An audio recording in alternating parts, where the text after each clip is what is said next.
Fans may not consider him one of the greatest workers of all time, but former WWE star the Great Khali is beloved in his home country of India, and he had to go through a lot of hardships to achieve success.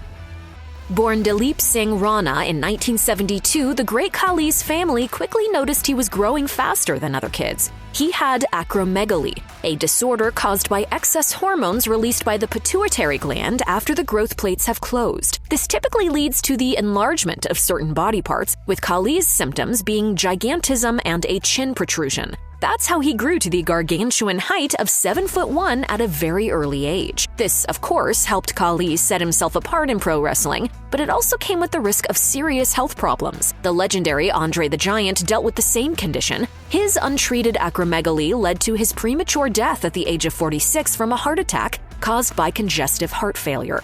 He told me that these kind of diseases he had, guys are lucky if they make their 40s. Khali's size and unusually deep voice didn't make him intimidating to other kids in school. In fact, it opened the door to him being bullied. Even his own teacher forced him to switch classes.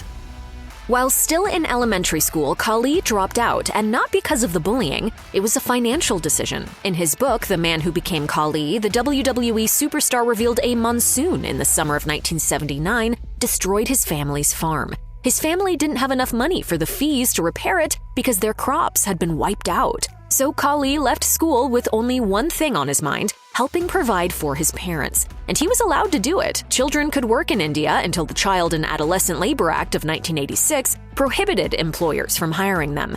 Given his size and youth, Khali assuredly could do more work than some laborers 4 times his age.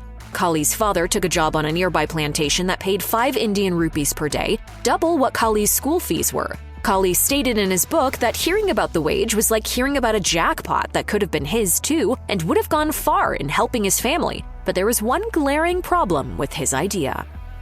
The Great Khali only being around 8 years old meant that his family's account keeper wasn't particularly happy about his idea of joining his father on the plantation. Khali's father, meanwhile, outright refused to listen to such a thought and strictly forbade his son from dropping out of school to work alongside him.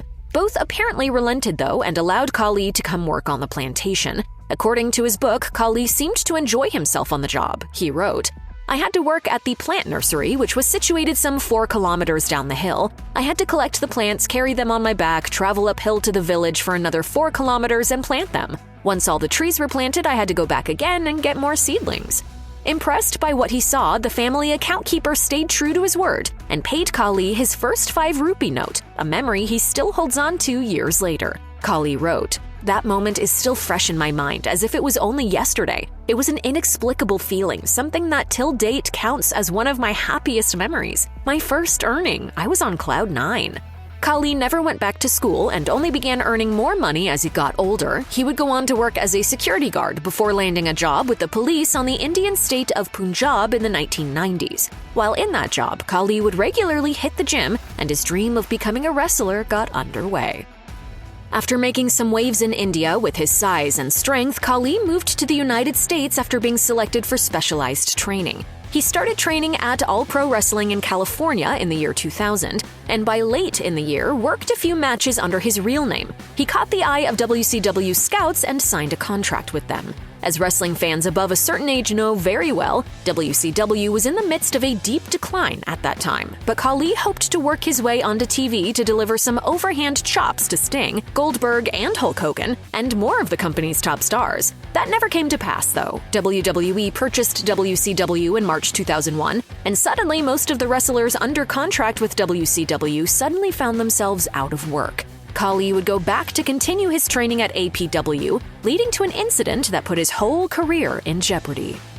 On May 28, 2001, aspiring wrestler Brian Ong was practicing moves with Khali, who was looking to perfect his skills and make his way to WWE. Both men were still very green, and one especially dangerous mistake ended up costing Ong his life. The actual move that caused Ong's death differs depending on the account. Some say that Ong and Khali were practicing a flapjack. Others say it was a powerbomb or a spinebuster. Whatever the move, every version of the story involves Ong hitting his head on the mat. APW trainer Vince Principato said in an interview that Ong didn't get up for quite some time. The trainee would later vomit, collapse, and be taken to a hospital, where he was pronounced dead on arrival at the age of 27. Ong's death was caused by acute and subdural hemorrhage from head trauma, according to the Alameda County Coroner's Office. APW alum Tony Jones said in an interview, apparently, I think the kid, had some kind of already pre-existing condition or something. Another source close to the situation told Pro Wrestling Stories that Ong had been banned from several karate tournaments due to that pre-existing condition. The source stated that Ong purposely left out any information about his condition on his APW application form. If the school and its trainers knew about it, they wouldn't have enrolled him into the boot camp. Ong had also reportedly suffered a concussion early on into his training with APW. Jones also revealed that the Great Khali was extremely sorry about the accident. The big man has never spoken publicly about it outside of one interview with Opera News, in which he revealed that it made him question his future in wrestling. APW lost a wrongful death lawsuit filed by the Ong family, but Khali was not held personally liable due to the incident clearly being an accident.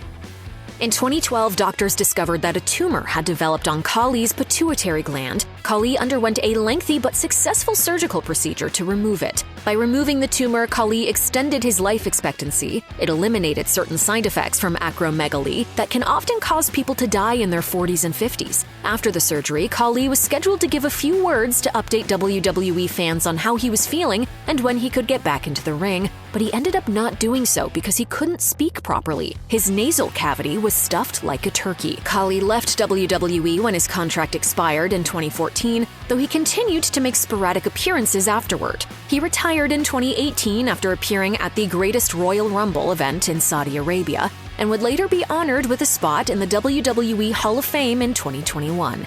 He now runs his own promotion in India, Continental Wrestling Entertainment.